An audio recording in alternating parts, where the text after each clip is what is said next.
Artículo 5 do Silvério, Medina Pires, que tive a oportunidade de colaborar na gestação, como parte, como também tantos outros, nessa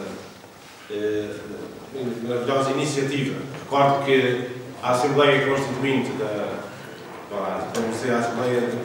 da Associação realizou-se aqui nesta casa, precisamente na sala do Salão do Espírito Santo. Já foi em fevereiro de 1990. Recordo que a Associação nasceu também das boas vontades, do envolvimento de todos, também no contexto do Centro de Estudos de Direito Canónico. E agradeço também as palavras do Sr. Cónigo Silvério proferiu acerca da minha pessoa e de outros, mas não podia deixar de recordar algumas pessoas que deram o seu apoio e que já partiram para a casa do Pai. O Dom José da Cruz Policarpo, então reitor da Universidade Católica, que também promoveu a aprovação do Centro de Estudos de Direito Canónico em novembro de 1989, representando essa aprovação foi feita pelo Conselho Superior da Universidade, sob proposta do reitor, Dom José da Cruz Policarpo. Também dou a pessoa do professor Dr. Padre Isidro Alves, que era diretor da Faculdade de Teologia, também vice-reitor da Universidade, ao mesmo tempo, mais tarde, reitor do Centro de Estudos de Direito Canónico, que nasceu também no âmbito da Faculdade de Teologia. O professor António Leite, jesuíta, canonista, também colaborou, o Dr. Silva Marques, também ele, mais recente, que eles conhecem. Estes três últimos vêm do norte, da área da Arquidiocese de Braga. Agradeço também a benevolência da Assembleia Geral em ter concedido o título de honorário, sob proposta da direção da Associação, de certo modo vem também aliviar, não sei se me vem aliviar ou conferir mais encargos, porque tem a Associação que me vem aliviar alguns encargos, ou estar mais presente da Assembleia, atendendo também à distância, não é assim muita, mas da minha parte, é que puder colaborar, com certeza. Nestes 25 anos, não trago nenhuma bênção do Papa, também não fui pedida, mas com certeza que o Papa abençoa a todos, e também uma bênção que o Papa confere a todos, também à Associação. Há uns meses atrás, uma certa pessoa que também completa 25 anos de serviço no Tribunal Diocesano disse-me, escrevendo, disse que não seria oportuno pedir uma bênção ao Santiago no contexto dos primeiros 25 anos de serviço ao Tribunal. Depois dei-lhe algumas indicações como que deveria proceder. Então, o tema que me foi proposto era acerca da revisão do Mutuas Relaciones. Não vou fazer nenhuma proposta assim incisiva sobre a revisão, até porque o documento, este Mutuas Relaciones, está em revisão e não sabe muito bem, já houve algumas propostas de textos e esperamos que também neste ano da vida consagrada consiga vir à luz um novo texto. Logo que também estes textos de debate, de análise, de mudança levam o seu tempo, como também outras normas relativas à vida consagrada, em particular à vida contemplativa. Também era desejo do Papa da Congregação para os exercícios de vida consagrada da Sociedade Apostólica que fossem revistos durante este ano da vida consagrada, ou se não houver tempo, pelo menos logo assim. Então, já que neste ano dedicado à vida consagrada, o tema desta Mutuas Relaciones oferece uma oportunidade de variar um pouco, meditar as relações mútuas entre bispos e religiosos. Mutuas Relaciones são as mútuas relações entre bispos e religiosos. Abstenho de apresentar certos pressupostos sobre a vida religiosa, a vida consagrada, que já são conhecidos de todos, ou pelo menos dos documentos da Igreja e do Código de Direito Canónico. Estou também convencido daquilo que vou dizer não acrescenta nada ao vosso conhecimento, servirá simplesmente para recordar. E espero também não amassar-vos muito, porque depois vou apresentar alguns tópicos e depois o texto completo será publicado oportunamente. Logo, o primeiro ponto seria sobre Não vou seguir rigorosamente o esquema que foi distribuído. Há alguns pressupostos gerais sobre a vida consagrada, mutuas relações, depois também a vida religiosa e a igreja local, depois algumas linhas orientadoras e depois também uma breve alusão aqui a Portugal.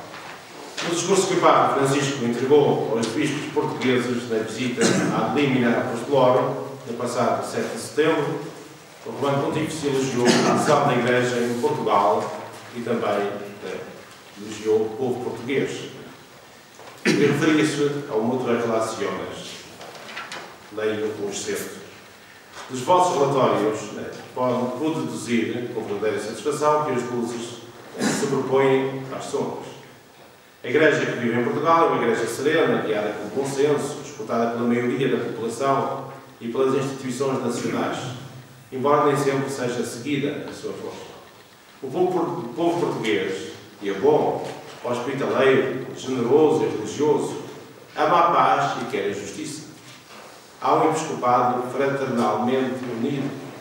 Há sacerdotes preparados espiritual e culturalmente, não diz canonicamente, mas espiritual e culturalmente, que desejam dar um testemunho cada vez mais coerente de vida interior realizada de modo evangélico, enquanto enraizada na oração e na caridade. Há consagrados e consagradas que, fiéis ao carisma dos respectivos fundadores, manifestam à sociedade contemporânea o valor perene da sua entrega total a Deus, mediante os conselhos evangélicos da pobreza, da castidade e da obediência, e colaboram na pastoral do conjunto de cada uma das igrejas particulares, segundo as diretrizes do documento Mutuas Relações. Fim de citação. A Conferência Episcopal Portuguesa, na sua nota pastoral, 13 de novembro de 2014, alusiva ao ano da vida consagrada, depois de realçar a importância e o lugar da vida consagrada, na Igreja afirmava: e é um ano de bênção e de graça. Na nossa missão de pastores, queremos cuidar com particular estima daqueles e daquelas que seguem Jesus Cristo nesta forma radical de existência cristã que é a vocação à vida consagrada.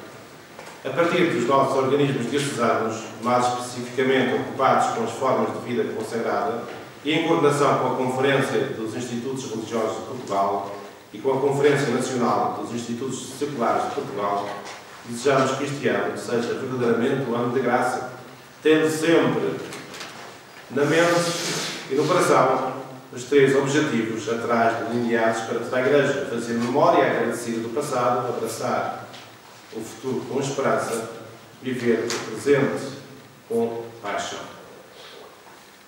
Olhando a nossa realidade em Portugal, destacamos algumas ações que já são comuns: a Semana do Consagrado, instituída pela Conferência Episcopal, que principia a 26 de janeiro e encerra com a festa da apresentação do Senhor, e o Dia do Consagrado, 2 de fevereiro, em que programas estão presentes como pastores das igrejas locais. O Dia Mundial de Oração pela Vida Consagrada Contemplativa. Procuraremos refletir e atualizar para a Igreja em Portugal as orientações contidas na instrução Mutuas Relações.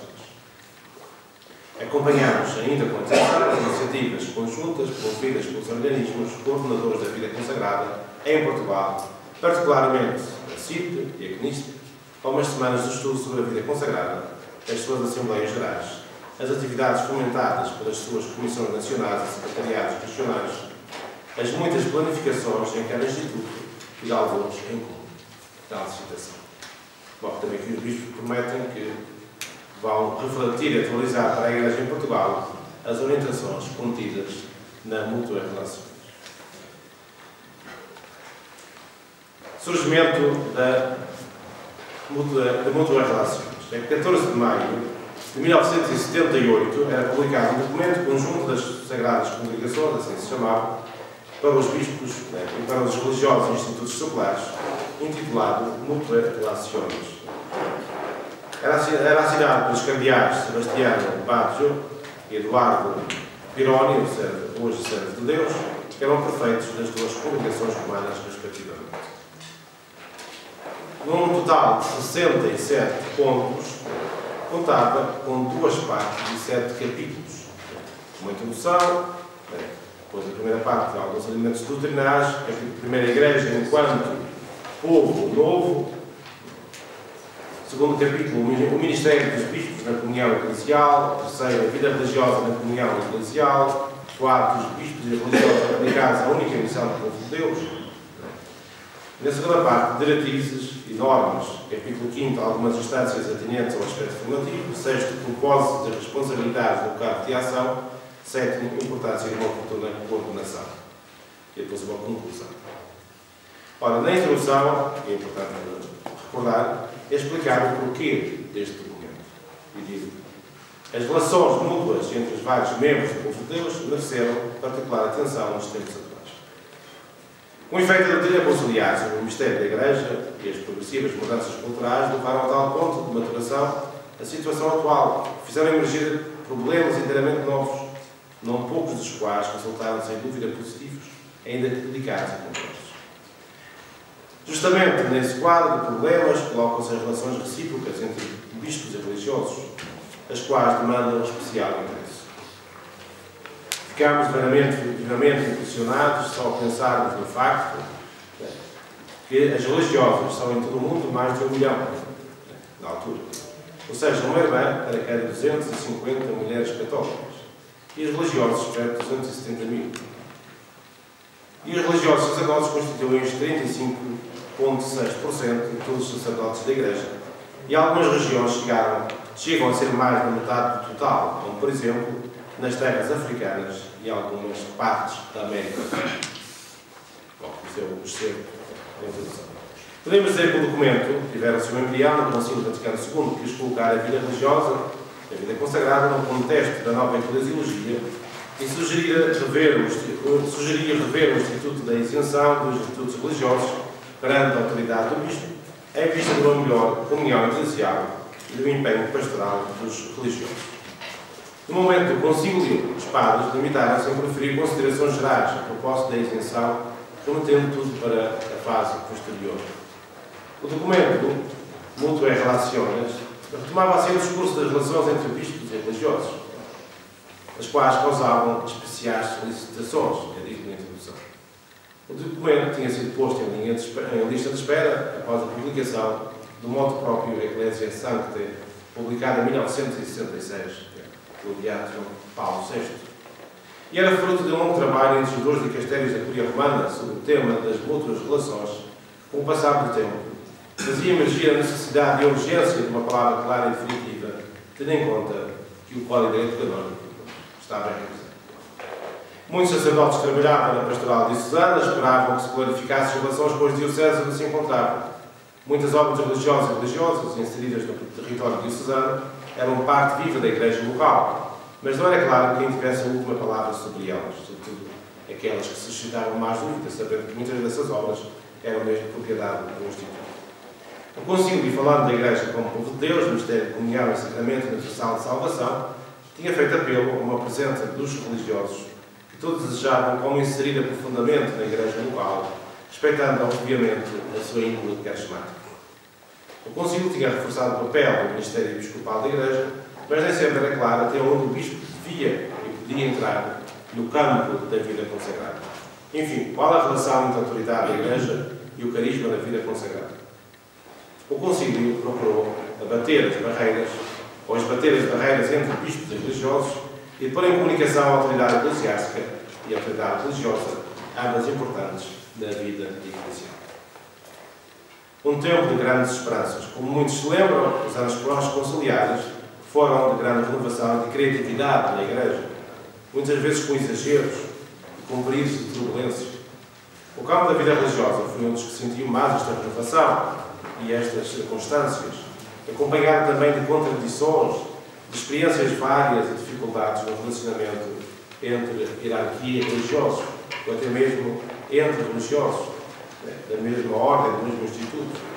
Era inevitável que tudo isto tivesse repercussões na vida das igrejas diocesanas. Por outro lado, face a certas experiências que causaram perplexidades, os bispos sentiam a necessidade de pôr um pouco de ordem e disciplina em vários setores da igreja, entre os quais a vida religiosa.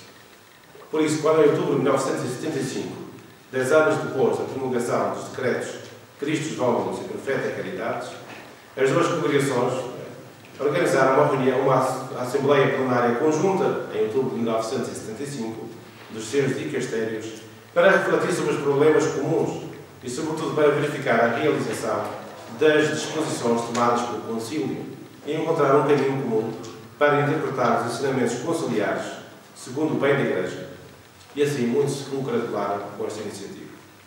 Os dois dicastérios pediram a colaboração das conferências episcopais, da União dos Superiores Gerais e da União Internacional das Superiores Gerais, com sede em Roma. E na base das decisões dessa plenária, prepararam um documento, Mutuae Relaciones, que o Beato Paulo VI examinou e aprovou no final de abril de 1971. Apesar de ter a data da solenidade de Pentecostes, o Mutuae Relaciones foi distribuído em fins de junho. Vieram depois as férias, a morte de Paulo VI, os pontificados de João Paulo I e de João Paulo II. O documento só começou a ser conhecido e falado no início de 1979. Não é fácil que um documento satisfaça a todos, mas no caso deste, as reações foram satisfatórias. Alguns aspectos positivos, ou vários, sem estar por pretensão de esgotar. Temos na Mutuae Relaciones uma síntese pontual e atualizada da eclesiologia conciliar e do Ministério Episcopal, que permitem uma inserção fecunda da vida consagrada, da vida religiosa no contexto eclesial. A Mutuae Relaciones apresenta a vida religiosa da comunhão eclesial em termos que sintetizam e completam a apresentação conciliar da vida consagrada, que sublinham a natureza eclesial e a índole própria de cada instituto à luz do carisma, segundo a definição do carisma que se tornou clássica e que depois foi autorizada, isto é, uma experiência do Espírito transmitida pelos fundadores aos próprios discípulos para ser vivida por estes, guardada, aprofundada e constantemente desenvolvida em sintonia com o corpo de Cristo em pleno crescimento. O número 13 da primeira parte oferece uma boa apresentação do serviço de autoridade que não renega, mas completa a visão jurídica que até então era mais exclusiva. O documento identifica o papel da autoridade dos superiores como um papel pastoral, apresentando a sua atuação em analogia com a histeria imúnera de Cristo, o de ensinar, santificar e governar. Mutuae Relaciones teve o mérito de ter recordado aos bispos que eles são os primeiros responsáveis da vida consagrada na Igreja, como aqueles que, chamados a autenticar o carisma, devem também empenhar-se em mantê-lo na sua pureza, promovendo o desenvolvimento qualificativo e quantitativo da vida consagrada. E encontramos esse aspecto também no atual Código. Tudo isto para o bem das igrejas, de toda a Igreja. O documento recordou aos bispos e aos superiores as diversidades culturais que coincidem na praxe das igrejas locais e da vida religiosa, iniciando um discurso de diferenciação cultural da vida eclesial e religiosa. O documento deu um impulso decisivo à instituição de estruturas de conhecimento e de diálogo entre os religiosos e, sobretudo, entre bispos e superiores maiores, entre clero diocesano e religioso, na sequência da doutrina conciliar sobre a comunhão eclesial. Mas que não foi fácil, por vezes, construir lá por diante. Interessante é a visão da isenção. Esta existe, diz o documento, para que os institutos possam exprimir adequadamente a própria identidade e dedicar-se ao bem comum com uma generosidade particular e no âmbito mais vasto. Daí que a isenção não deve ser vista como um obstáculo à evangelização pastoral e às boas relações entre os membros do povo de Deus. Ela visa, antes de mais, a ordem interna dos institutos e a sua fidelidade ao seu carisma específico, isto é, salvaguardando e protegendo esse carisma.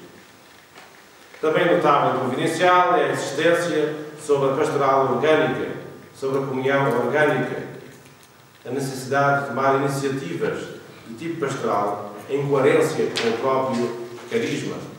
Compromissos esses que podiam ser esquecidos, pois muitas vezes os consagrados e institutos estão concentrados nos seus problemas, com diminuição de vocações, tensões, organização e requalificação das estruturas. Para os institutos missionários, o documento foi importante para a necessária reformulação da missão adjuntas da Igreja. Ajudou a encontrar a missão específica no contexto dos inúmeros pedidos da pastoral paroquial. Ajudou a deixar as posições de direção pastoral às novas forças locais, sem diminuir na participação da vida da Igreja local. Apesar das críticas de alguns setores, que afirmavam ser a eclesiologia de Mutuae Relaciones não totalmente conforme ao Humanismo, devemos afirmar, também o parecer de muitos especialistas, que este documento é aquele que elaborou, após o Concílio, um dos primeiros que elaborou com clareza e integrou no conjunto da doutrina conciliar essa novidade que é a eclesiologia da comunhão. E é graças a essa eclesiologia que a posição dos religiosos se esclareceu e abrir novos caminhos, sem a pretensão de uma hegemonia por parte dos religiosos. Algumas dificuldades, grande parte das dificuldades encontradas na aplicação do Mutuae Relaciones tem a ver também com o momento histórico em que o documento foi publicado. Podemos até dizer que quando se começou a estudar e a concretizar o documento, a atmosfera em que tinha sido pensado, escrito e publicado já tinha mudado em parte. Diminuir aquela tensão acerca da renovação da comunhão eclesial, caracterizada nos primeiros anos pós-concílio. Em diversas partes do mundo, alguns bispos resistiram à sua aplicação, enquanto muitos o acolheram e só.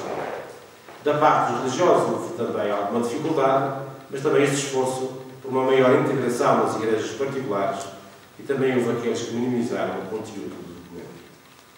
Os problemas em concretizar Mutuae Relaciones tinham a ver com a persistência de uma concepção antiga da eclesiologia, não receptiva ainda às mudanças do Concílio Vaticano II. Isto se pode dizer tanto da parte dos bispos como dos religiosos.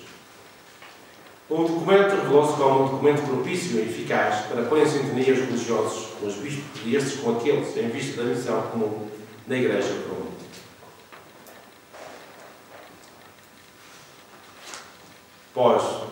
A fase pós-Mutuae Relaciones, 17 a 20 de novembro de 81, a Congregação para os Religiosos e Institutos Seculares realizou a sua plenária sobre as atribuições e o funcionamento das conferências dos superiores maiores em harmonia com Mutuae Relaciones. Fez-se então um amplo inquérito a nível mundial sobre esses assuntos, que posteriormente foi sintetizado em relatórios precisos sobre determinados continentes, evidenciando as luzes e as sombras, os êxitos e as dificuldades. Dentre as conclusões, sobressaía o convite aos superiores maiores também para participarem nas assembleias dos bispos, desde que estes também os convidassem. Pedia-se às conferências episcopais que dedicassem uma assembleia específica ao tema da vida religiosa. Recordava-se a necessidade do vigário episcopal para a vida religiosa e das convenções ou acordos entre as dioceses e os institutos religiosos, matéria essa que está legislada no Código. Convidava-se os religiosos e religiosas à inserção da pastoral orgânica da Igreja particular, ao maior diálogo da abertura e encerramento de obras, bem como da mudança de pessoal ligada à pastoral local. Sugeria-se a organização de comissões mistas nacionais, regionais e diocesanas. Desde 1978 escreveu-se muito sobre o tema e também se progrediu no relacionamento entre as duas partes. Particularmente importante neste caminho foi a doutrina e a experiência do sínodos ordinários dos bispos, das Assembleias Ordinárias, na ocasião do sínodo sobre os leigos, 1987, do sínodo sobre os presbíteros, 1990, da vida consagrada, 1994, e sobre o Ministério dos Bispos, de 2001, a Igreja foi proclamada como um mistério de amor e de vida do Pai, do Filho e do Espírito Santo. Este mistério de amor oferece como dom aos que nasceram da água do Espírito e aos que são chamados a viver dessa mesma comunhão de Deus e a manifestá-la e a comunicá-la na história. Do mistério de amor comunitário nascem as diversas vocações da Igreja. O sínodo sobre a vida consagrada, nomeadamente a exortação apostólica pós-sinodal, São João Paulo II, vem no sentido de reforçar essa comunhão dentro da Igreja e da vida consagrada, assim se chama agora vida consagrada, não vida religiosa, que insere os institutos seculares. E passa-se de uma eclesiologia de comunhão a uma espiritualidade de comunhão, que os documentos dos sínodos, em particular esse da vida consagrada, recomendo, refere. A Igreja, diz o documento, da vida consagrada, a Igreja confia às comunidades de vida consagrada a missão particular de fazerem crescer a espiritualidade da comunhão. Primeiro no seu seio e depois da própria comunidade eclesial. E para além dos seus confins, iniciando ou retomando incessantemente o diálogo da caridade, sobretudo nos lugares onde o mundo de hoje aparece dilacerado pelo ódio étnico ou por loucuras ou homicídios. E São João Paulo II, no início do novo milénio, exortava toda a Igreja a cultivar a comunhão. Dizia, a comunhão deve aqui resplandecer nas relações entre bispos, presbíteros e diáconos, entre pastores e todo o povo de Deus, entre clérigos religiosos, entre associações e movimentos eclesiais. Esta era a grande meta de São João Paulo II, que propunha para toda a Igreja, depois de ter perspectivado o grande desafio que está diante de nós no milénio que se inicia, que quisermos ser fiéis ao desígnio de Deus e responder às expectativas mais profundas do mundo, fazer da Igreja a casa e a escola da comunhão. Uma frase que é muito importante e que entrou no coração de muitas dioceses, institutos e até de movimentos, né? E que veio reforçar também esta ligação, esta comunhão entre todos. O ponto seguinte seria os religiosos na igreja local, um pouco sobre a igreja local e a importância da relação vida religiosa e igreja local, depois a pertença religiosa e o ministério presbiteral, a atividade apostólica e serviço pastoral, a questão das obras e alguns aspectos. Eu vou saltar esta parte, uma vez que muitos já estão a ficar cansados, e apesar de ainda termos mais uma sessão. E vou passar a outro ponto, que são as linhas mais orientadoras ou mais práticas, que podem inspirar, que têm inspirado com certeza a nível da Igreja as relações entre bispos e religiosos e que servem como pano de fundo também para a revisão que têm sido tomadas em consideração também na revisão do documento. Nestas linhas orientadoras, primeiro, o maior conhecimento e aproximação mútuos entre bispos e consagrados.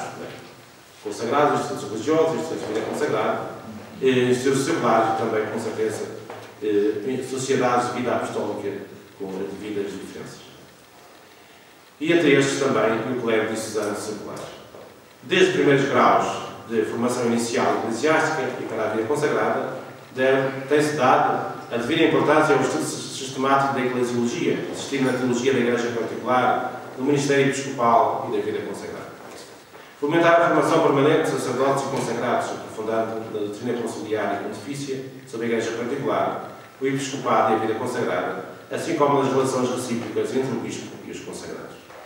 Promover a informação recíproca sobre os planos de formação e seus resultados, seguindo as orientações da Igreja, e cooperar eficazmente para assegurar a subsistência e bom funcionamento de centros de estudos superiores a nível das dioceses, da Conferência Episcopal e dos institutos religiosos, salvaguardadas sempre aquilo que é possível.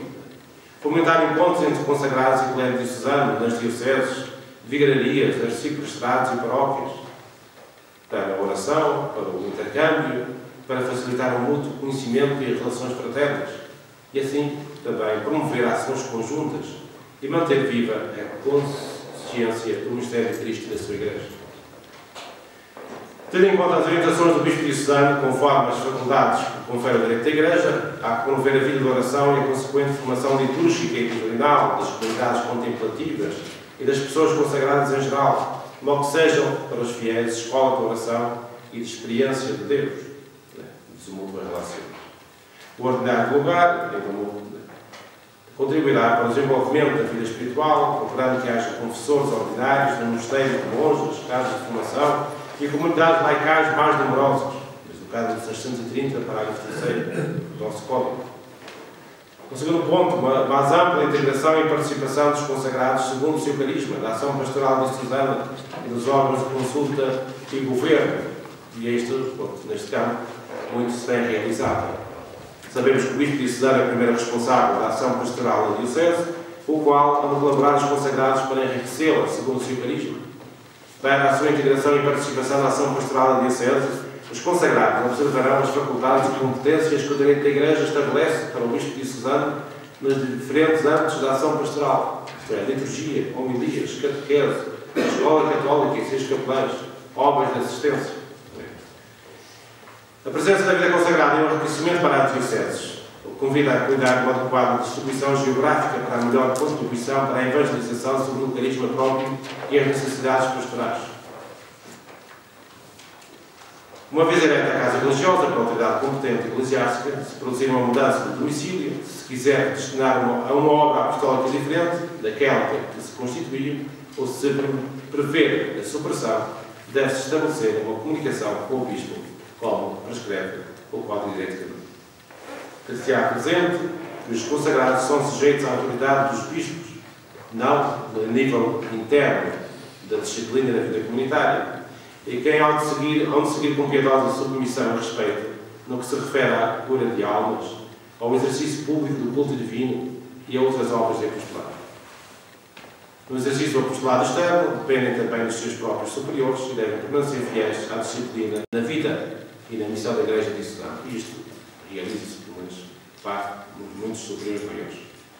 Estas relações pessoais favorecem quer o apreço e a consideração do apostolado dos consagrados enquanto parte integrante da ação pastoral da Diocese, que é a inserção dos consagrados na pastoral diocesana. E também nas dioceses temos bispos, são bispos diocesanos e que provêm de institutos de vida consagrada. O bispo é o responsável pela promoção e desenvolvimento de toda a pastoral da iniciação cristã, por isso é necessário colaborar com formas adequadas de cooperação entre o bispo e também os seus colaboradores e institutos de vida consagrada. O plano de ação pastoral, o plano pastoral diocesano também envolve também os institutos religiosos e a presença deles na diocese e nas suas diversas iniciativas.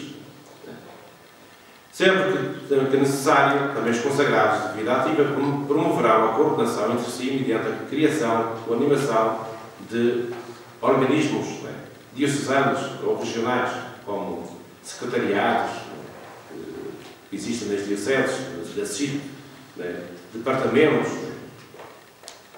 como instrumento adequado para coordenar as atividades dos mesmos e enquadrá-las na ação pastoral das dioceses.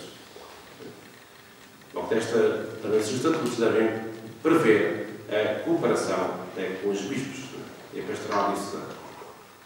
Pois sempre que for conveniente, que haja a nomeação de um vigário ou delegado episcopal para a vida consagrada, que o bispo tenha em conta o parecer dos consagrados antes da sua nomeação, ou então outra estrutura adequada, como existe em algumas dioceses. O Sr. Cláudio Silvério já foi vigário episcopal para o colégio e a vida consagrada nas suas dioceses. E algumas dioceses hoje, não são muitas, têm este vigário episcopal para a vida consagrada. Os consagrados também devem estar suficientemente representados nos conselhos, os clérigos no Conselho Presbiteral, os não clérigos no Conselho Pastoral Diocesano ou os organismos análogos. É conveniente também que as vigararias, delegações, secretariados e serviços contem com a participação de consagrados na sua ação pastoral, não só em situações de emergência, mas nos momentos também, e neste ano da vida consagrada, posso dizer que muitas iniciativas foram levadas a cabo a nível de vigararias de paróquias para suscitar nos fiéis também a reflexão e conhecerem os institutos de vida consagrada que estão no seu território. Reconhecendo também o contributo específico da mulher consagrada na vida e ação pastoral missionária da Igreja, deve-se procurar uma mais ampla e corresponsável presença da vida consagrada feminina em diversos campos e organismos da ação pastoral das igrejas particulares.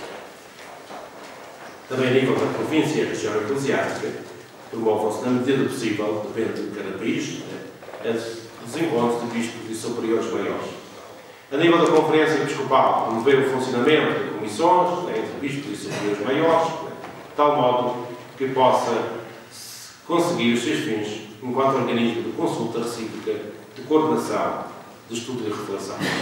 Também a nível da Conferência Episcopal Portuguesa já houve uma comissão mista, neste momento existe um delegado para a vida consagrada.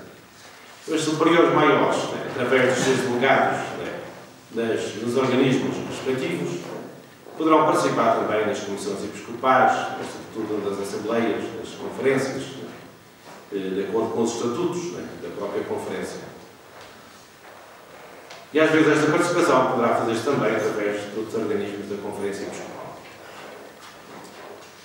E por último, neste campo, uma maior coordenação por parte do Bispo dos ministérios, serviços e obras apostólicas que os consagrados realizam na Igreja particular. Com o fim de planificar conjuntamente e cobrir as necessidades diocesanas, é conveniente partir de uma informação mútua das atividades pastorais levadas a cabo pelo colégio secular, pelos consagrados e pelos leigos. Trocar informações entre o bispo e os consagrados sobre o estado atual da pastoral diocesana e sobre a possibilidade dos consagrados participarem nela com as suas obras próprias. Também para confiar ou renovar no ofício eclesiástico os consagrados, o bispo diocesano tem em conta o que prescreve o Cânon 682, parágrafo 1º, se tratar de conferir ao religioso algum ofício eclesiástico da diocese, quem nomeia é o bispo diocesano, sob a apresentação ou ao menos com o assentimento do superior competente. Parágrafo 2º. O religioso pode ser removido do ofício que lhe foi conferido ao arbítrio quer da autoridade que lhe conferiu, avisado do superior religioso, quer do superior, avisado quem lhe conferiu, sem que se requeira o consentimento da outra parte. Ainda recentemente ouvi dizer que uma certa diocese, o bispo nomeou parte do religioso que estava exclaustrado, isto é, ainda pertencia ao instituto, sem ter consultado o respectivo superior provincial. Mas também, porque esse religioso já andava em várias dioceses, não sei depois qual será. Ao fim também algumas encarnações de religiosos nas dioceses, é preciso também ter em conta alguns aspectos particulares que às vezes não são sempre os mais. Alguns são positivos, outros não nem sempre. Que os bispos e superiores maiores respeitem e fomentem com prévio discernimento as novas iniciativas e experiências pastorais dos consagrados, de acordo também com as orientações da doutrina da Igreja.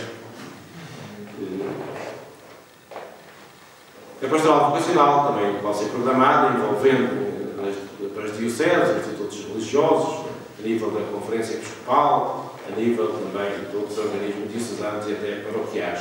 E nesse campo também algumas paróquias têm feito também essa colaboração e algumas dioceses, mas ainda há muito que fazer. E por último ponto, para terminar, algumas linhas sobre esta cooperação em Portugal. As palavras do Papa Francisco citadas no início desta reflexão são a garantia de que a Igreja em Portugal procurou nestes anos passados aceitar e concretizar o documento Mutuae Relationes. Indico sinteticamente várias iniciativas levadas a efeito neste âmbito. Presença das conferências dos Institutos Religiosos de Portugal e Institutos Seculares nas Assembleias Plenárias da Conferência Episcopal, nas suas jornadas de pastoral, envolvimento também na Semana de Vida Consagrada, conforme aquela nota pastoral da conferência que li no início. Segundo, criação da Comissão Mista de Bispos Religiosos, da SEP, que depois foi extinta, atualmente ao Bispo Delegado de Conferência para a Vida Consagrada, também está presente em diversas iniciativas a nível nacional. Terceiro, a nível da SEP, durante a Vida Consagrada, a nota pastoral, as jornadas pastorais dos bispos em junho passado, que foi também sobre este tema, com a presença de representantes dos Institutos de Vida Consagrada e Sociedades de Vida Apostólica. 4 comissões, também comissões a nível diocesano, consoante as necessidades ou das estruturas de diálogo. 5ª, nomeação em algumas das dioceses com vigário episcopal para a vida consagrada. 6º, funcionamento de estruturas de diálogo. 7º, assinatura de convenções entre institutos de vida consagrada e sociedades de vida apostólica para a entrega pastoral de paróquias, outras obras pastorais ou cargos eclesiásticos. Tenho conhecimento de alguns dioceses, os institutos têm concretizado este ponto a nível de convenções. Há outros institutos e dioceses que não o fizeram. 8º, tem havido maior aproximação entre clero secular e clero religioso, ou entre membros do Instituto Religioso, através de iniciativas que se intensificaram de modo particular neste ano da vida consagrada. Encontros diocesanos, vigararias, arcebispestados, paróquias e noutros contextos, e até mesmo a nível dos jovens.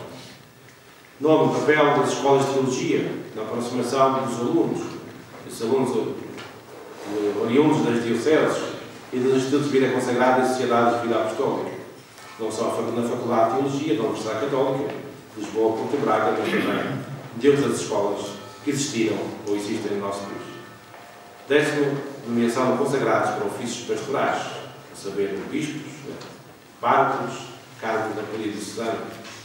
Trabalho pastoral de conjunto, a nível pastoral vocacional, juvenil, outro âmbito pastoral, também a nível da pastoral da saúde, pastoral da cultura, enfim, e tantos outros experiências que aqui não temos tempo para elencar.